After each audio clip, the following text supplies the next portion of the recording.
Graças a Deus, amém? Você está feliz de estar na casa do Senhor? Amém. Eu gostaria de começar fazendo uma oração com você. Feche seus olhos comigo. Pai, o quanto que é maravilhoso poder estar na Tua presença. Muito obrigado pelo privilégio que o Senhor nos dá, Senhor, de não estarmos em um lugar qualquer, mas na Tua casa aprendendo da Tua palavra. Senhor, sabemos que o Teu Espírito é comum a todos nós, pois o Senhor agora habita dentro de nós. Nós abrimos os nossos corações para que o Senhor faça morada dentro de nós. Então, temos essa clareza, essa convicção de que em todos os dias da nossa vida o Senhor está conosco. Comunica, Senhor, dentro de nós aquilo que o Senhor deseja falar. Eu tenho certeza que o Senhor tem algo, Senhor, de especial para conversar com cada um de nós, Pai, que vai muito além daquilo que eu mesmo organizei para falar. É aquilo que o Senhor deseja comunicar ao nosso íntimo. Por isso, Deus, fala aos nossos corações nessa noite. Toque em nossas vidas, Senhor, no nome de Jesus. Que ao sair por aquelas portas, Senhor, não venhamos sair da forma que entramos, mas que possamos entender um pouco mais de quem o Senhor é e sairmos daqui verdadeiramente, Senhor, tocados pelo Teu Espírito, pois o Senhor fala conosco, com o Teu povo, ainda nos dias de hoje, no nome santo de Jesus. Amém. Amém? Te convido a abrir a palavra de Deus em Apocalipse, no capítulo 3, verso 20 ao 22.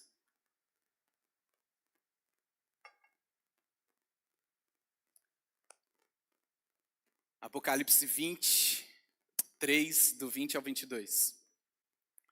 Lá diz assim: Eis que estou à porta e bato. Se alguém ouvir a minha voz e abrir a porta, entrarei e cearei com ele, e ele comigo. Ao vencedor darei o direito de se sentar-se comigo em meu trono, assim como eu também venci e sentei-me com meu Pai em seu trono.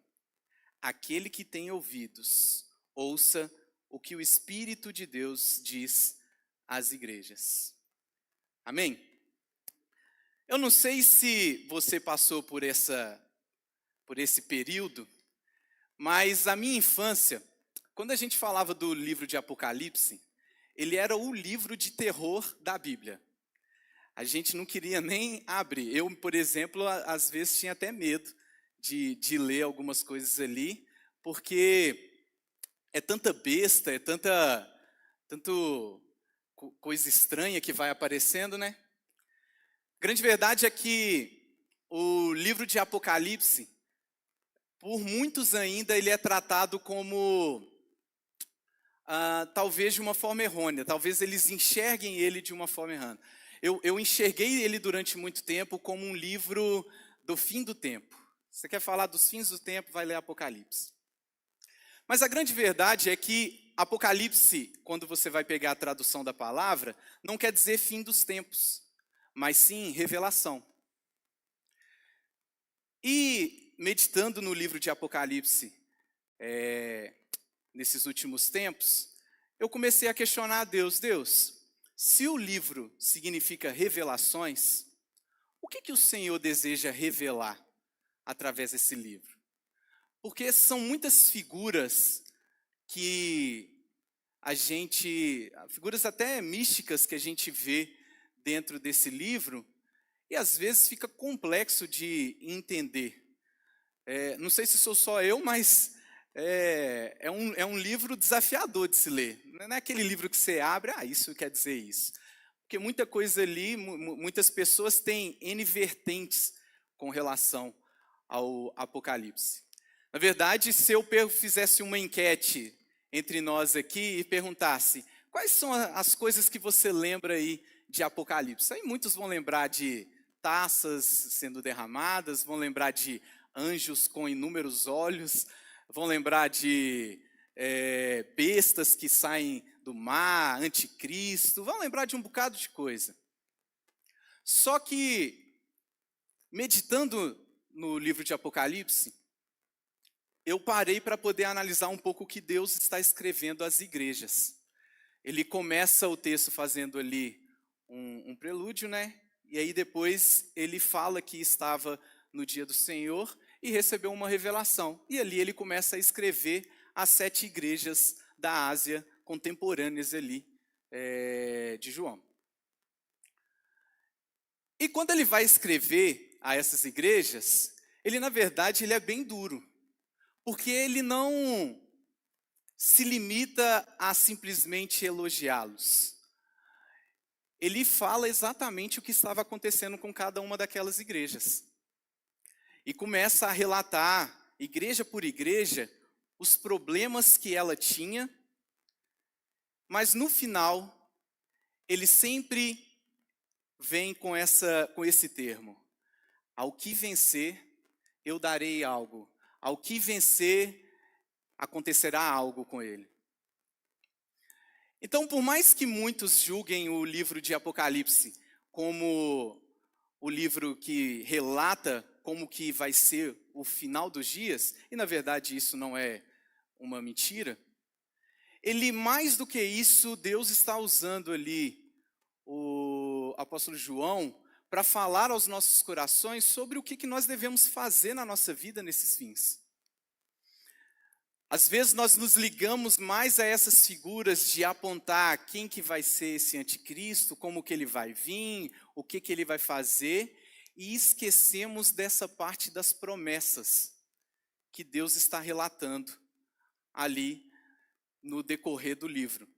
Porque independente das figuras aqui e de um cenário apocalíptico, um cenário completamente catastrófico, a gente consegue perceber que Deus sempre está com o seu povo. E todos aqueles que perseveram são guardados por Ele. Quando a gente vai analisar, por exemplo, quando Ele está para despejar as pragas, um pouco antes você vê um relato dele falando com 4 anjos que estavam em 4 cantos do mundo, e falando: antes de vocês soltarem essas taças, esperem um momento, porque eu vou marcar aqueles que são meus. Ali ele marca os 144 mil, e quando 144 mil é um número que ele escuta, mas quando ele olha diante dele, o que ele vê é, para além desses 144 mil, uma multidão de várias etnias, povos, línguas, tribos. Porque essa sempre foi a vontade de Deus, que alcançasse cada um de nós, que Ele conseguisse recuperar a cada um de nós. Então, antes de começar toda essa catástrofe, Ele deixa bem claro: aqueles que me temem, aqueles que perseveram, vão estar guardados. Amém? Isso é importante a gente entender nos dias de hoje, porque diante de tanta tribulação, nos deixa confortável saber que nós estamos guardados. Não importa o que está acontecendo na sua casa, com a sua família, no seu trabalho, Deus, Ele guarda a sua vida. Ele tem um compromisso com você. Porque a palavra dele mesmo diz que Ele não volta atrás naquilo que Ele promete. Então nós devemos estar firmes nas suas promessas. Na verdade, quando a gente fala de fé, fé não é acreditar, o conceito que a Bíblia traz de fé, não é acreditar que Deus morreu através de Jesus e ressuscitou pela minha e pela sua vida. Vocês vão de convir comigo que o diabo acredita nisso também, até porque ele testemunhou isso. Fé vai um pouco além. Fé é, além de crer, é perseverar, sabendo que aquelas promessas são para mim e para a sua vida. Por quê? Porque Deus não voltou atrás, Ele não se esqueceu de nós. Eu acho que Ele faz um livro, Ele faz uma revelação tão criteriosa, tão cheia de detalhes, justamente para a gente entender isso. O negócio está ruim, mas Ele segura a minha e a sua mão, porque nós perseveramos nessa fé. Nós perseveramos na promessa de Deus. Isso é o que Ele deseja de cada um, que nós permaneçamos dentro das promessas que Ele tem para a gente. Quando a gente lê ali Apocalipse 2 e 3, ele está fazendo essa exortação às igrejas. São 7 igrejas que ele relata aqui. Mas sempre quando ele termina essa exortação, ele fala as promessas. E eu reuni aqui em um parágrafo todas essas promessas que a cada igreja ele vai dando. Olha o que ele diz: ao vencedor, Cristo concede vida eterna e comunhão plena. Alimenta-o com um maná escondido. Dá-lhe uma nova identidade marcada por um novo nome escrito em uma pedra branca e no livro da vida. Reveste-o de pureza e fidelidade. Estabelece-o firmemente na presença de Deus como coluna no santuário. Compartilha com ele a sua própria autoridade sobre as nações que recebeu do Pai. Concede-lhe a estrela da manhã, que é o próprio Cristo, e faz participar do seu trono, reinando com ele para sempre. Amém? Acho que você não entendeu. Isso aqui tudo, Deus nos deu de bandeja, quando nós acreditamos e perseveramos nas promessas dele. Para resumir isso aqui tudo, ele vai escrever em você, em mim, o nome do Deus, o nome da cidade desse Deus e o seu novo nome. E é sobre essas 3 coisas que eu queria falar. Ele vai escrever o nome de Deus em nossas vidas. Ele vai escrever o nome da cidade de Deus, que é Jerusalém, a Nova Jerusalém. E ele vai escrever o seu novo nome. O que Deus está prometendo ao perseverarmos diante das tribulações que vêm, é uma completa mudança de cultura em nossas vidas. Quando ele diz que escreverá em nossas vidas o nome de Deus, ele está nos dando uma nova filiação. Isso tem a ver com o nosso passado. O que ele está falando é o seguinte: não me importa aonde você foi criado, como que você chegou até aqui, as tribulações, os problemas, talvez os familiares que foram negligentes, talvez a falta de amor que você... Não me importa nada disso. Eu te dou uma nova filiação, porque este Pai é bom. Esse Pai que agora eu escrevo o nome dele na sua vida, ele se importa com você. Ele importa tanto que ele é capaz de abrir mão da sua glória para morrer numa cruz por mim e por você. Então, quando nós olhamos para o nosso passado em Cristo, o que nós vemos é uma grande borracha apagando todas as mazelas, todos os problemas, todos os pecados que nos fizeram chegar até aqui. Só que mais do que cuidar do nosso passado, ele também promete escrever o nome da cidade de Deus em nossas vidas. E o nome da cidade em nossas vidas remete ao nosso futuro, porque ele está falando de cidadania. Eu apaguei o seu passado, mas não quero te deixar avulso. Eu te dou uma nova identidade. Você agora é representante desse reino. Você agora é embaixador de um reino de eternidade. Então, ele apaga o meu passado para que isso não exerça mais influência em quem eu sou e me dá um novo futuro, falando sobre as minhas responsabilidades diante daquilo que ele quer conquistar. Na verdade, daquilo que ele já conquistou pela minha e pela sua vida. Então, escrever o nome da cidade em nossas vidas é, na verdade, mostrar que ele tem algo para nós todos os dias pela eternidade. Mas ele também promete escrever o seu novo nome em nossas vidas. Então, enquanto Ele nos dá uma nova filiação com um Pai que é bom, Ele nos dá um novo futuro, com uma cidadania de um reino eterno, Ele também nos dá uma nova identidade. Ele fala, eu tenho um novo nome para escrever. Além do seu nome estar escrito no livro da vida, uma vez que você é salvo mediante a fé em Cristo Jesus, ele também, dentro de uma dessas promessas, fala sobre entregar uma pedra branca com o seu nome escrito nela. Um nome que você vai conhecer. É para você.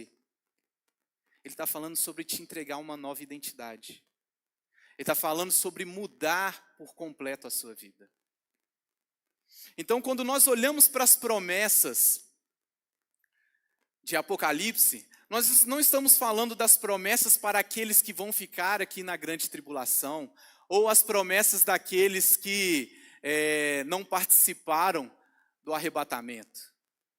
Nós estamos falando da igreja de Cristo. Eu, você. E aquilo que Ele conquistou pelas nossas vidas.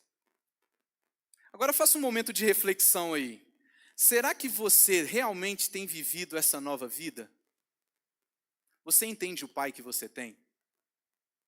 Você entende que Ele apagou o seu passado de pecado para te dar agora um novo futuro?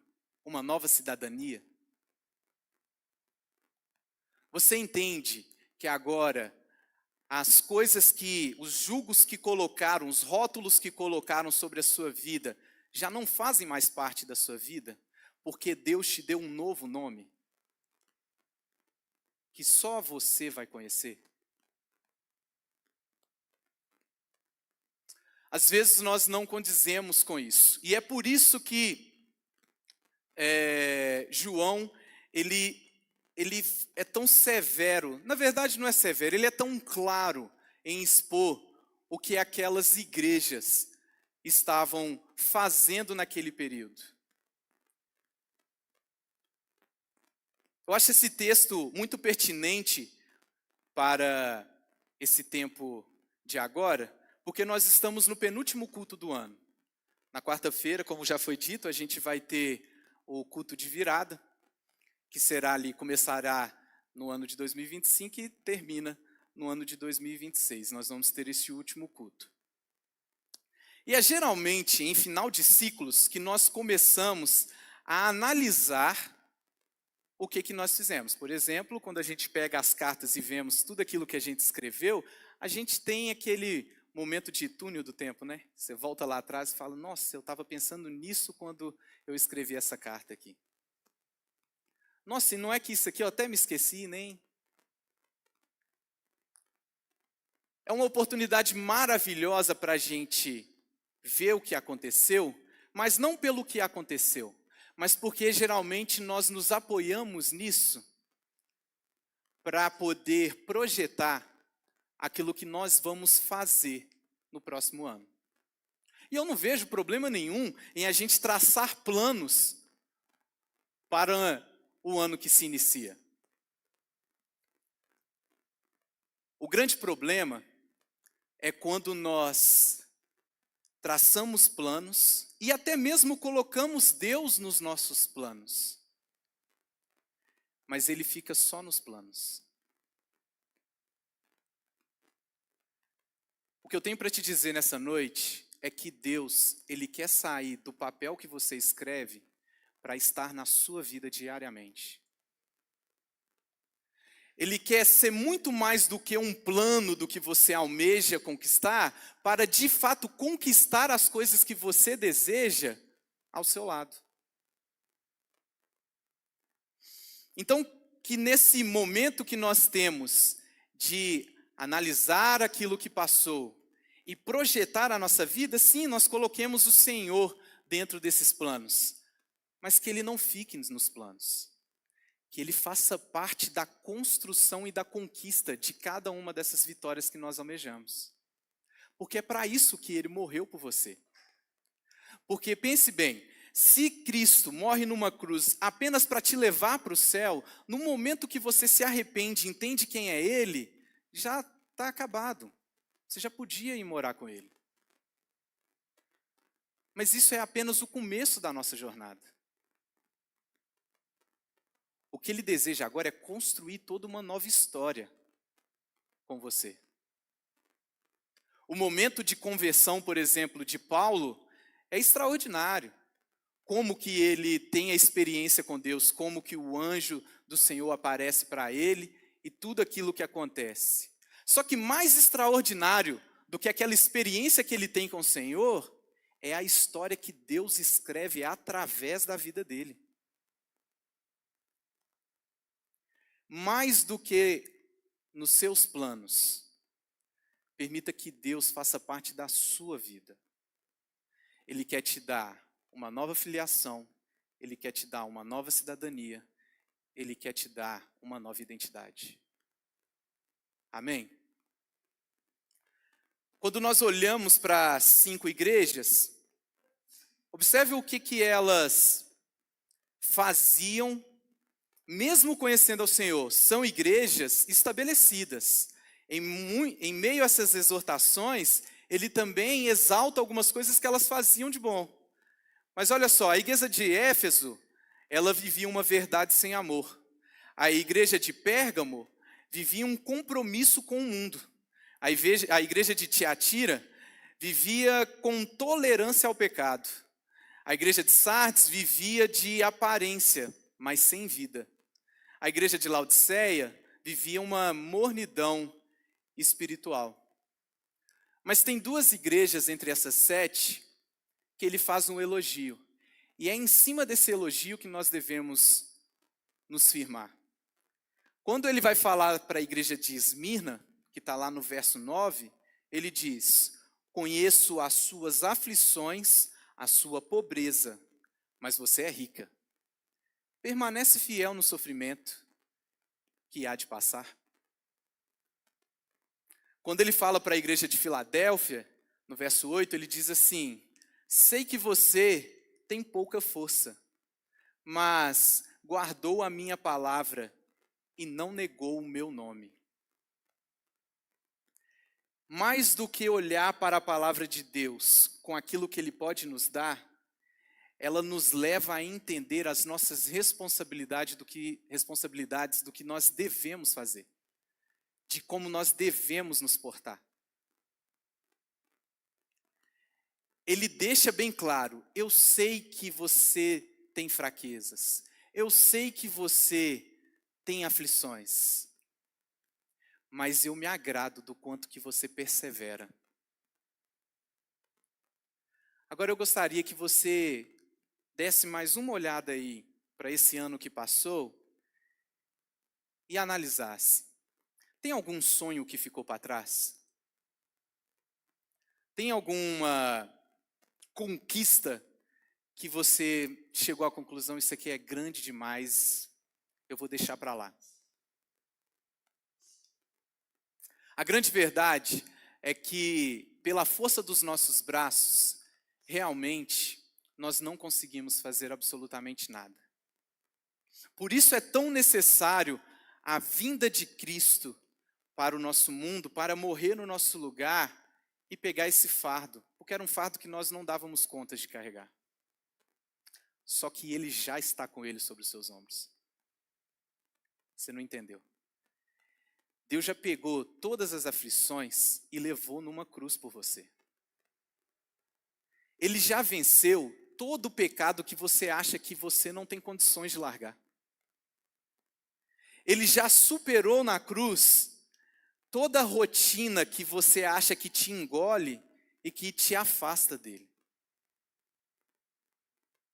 E ele te dá uma nova filiação, uma nova cidadania, um novo nome.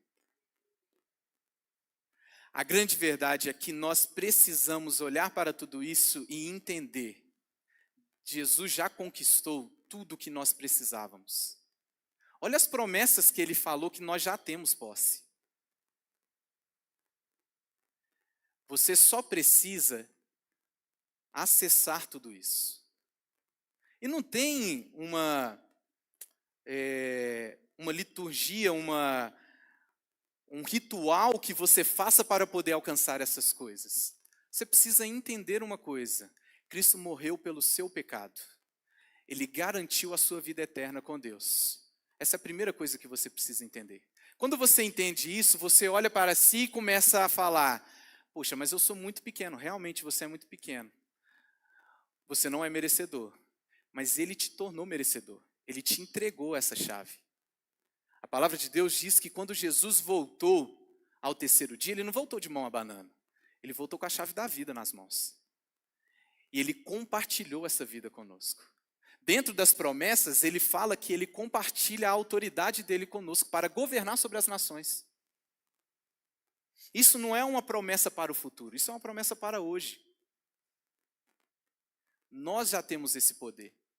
E na medida que nós entendemos quem é Deus, de fato nós começamos a viver aquilo que Ele tem. É deixar de lado toda a cultura humana, tudo aquilo que nos prende a esse mundo, para começarmos a olhar aquilo que Deus conquistou para cada um de nós. Quando a Bíblia fala sobre lermos e meditarmos na palavra do Senhor dia e noite, ela não está falando de religiosidade. Ela está falando para você entender quem você é. Ela está falando para você entender aonde você deve estar, como você deve se portar. Porque na medida que você faz isso, a sua identidade fica mais clara. Aquilo que Deus quer fazer através da sua vida fica mais claro. Deus tem uma grande história para escrever através da sua vida. Você vai permitir que Ele escreva essa história? Porque Ele é tão maravilhoso, tão lindo e tão cavalheiro, que Ele não vai entrar na sua vida se você não permitir. Ele não vai modificar as suas estruturas se você não permitir. Porque Ele te deu essa liberdade. Mas Ele também é paciente. E por isso que eu comecei lendo esse texto, dizendo: eis que estou à porta e Ele não deixou de bater. Todos os dias Ele está lá. E aí, vamos conquistar algo a mais hoje? Vamos fazer algo a mais hoje? Que quando você for fazer esse momento de escrita da sua carta para aquilo que você quer conquistar para 2026, coloque lá também: Senhor, eu quero ser mais apto a viver aquilo que o Senhor deseja da minha vida. Comece dobrando a sua vontade. Deus, eu vou escrever um bocado de coisa aqui que tem a ver com os meus desejos. Só que eu já vou colocar um adendo aqui no começo. Eu abro mão de cada um deles pela tua presença. Eu abro mão de cada uma dessas coisas para viver dia após dia naquilo que o Senhor tem preparado para mim. Porque eu creio na tua palavra e ela diz que os teus planos para a minha vida são maiores do que eu possa imaginar. Que aquilo que o Senhor prometeu para a minha vida, a minha mente ainda não consegue conceber. Então eu prefiro viver os seus planos do que todos aqueles que eu escrevo aqui. Eu abro mão deles, porque eu confio no Senhor. Isso é uma fé que permanece. Isso é uma fé perseverante, que acredita naquilo que Deus tem para fazer, que acredita que o que Ele tem para fazer é muito maior do que os nossos planos. Amém? Ele faz essas exortações para as igrejas da Ásia, buscando que eles perseverem e mudem a sua identidade. E a pergunta que eu tenho para a gente poder finalizar é: que tipo de igreja você vai ser em 2026? Que tipo de identidade você vai mostrar quando perguntarem quem você é? Que cidadania que vai estar escrito quando você apresentar a sua vida para os outros no seu dia a dia? O livro de Revelações não é para nos assustar, não é para amedrontar, é para que nós participemos da glória de Deus e estejamos felizes por aquilo que Ele conquistou. e compartilhou com cada um de nós. Amém? Então eu queria que você ficasse de pé e que fechasse seus olhos.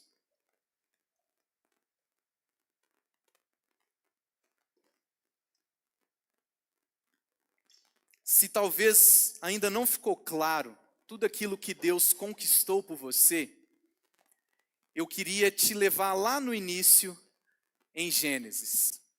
Quando Deus cria a humanidade, a Bíblia fala que ele vinha ao final de toda tarde para poder conversar e se relacionar com a humanidade. É isso que está escrito lá, não é? Só que quando a gente vai para o livro de Apocalipse e vê um novo céu e uma nova terra, Deus ele não vem para visitar. Ele começa a morar no nosso meio. É isso que Deus conquistou por você. É isso que Jesus, ao morrer numa cruz e ressuscitar pela mim e pela sua vida, conquistou. Agora, nós não somos visitados pelo nosso Pai. Ele faz morada em nós. E Ele quer escrever uma história extraordinária através da sua vida. Amém? Feche seus olhos comigo. Pai, esta é a Tua palavra. E o quanto nós somos gratos pelas coisas que o Senhor tem conquistado por cada um de nós. Na verdade, Deus, nem a mente mais criativa desse mundo consegue entender aquilo que o Senhor tem preparado para cada um de nós.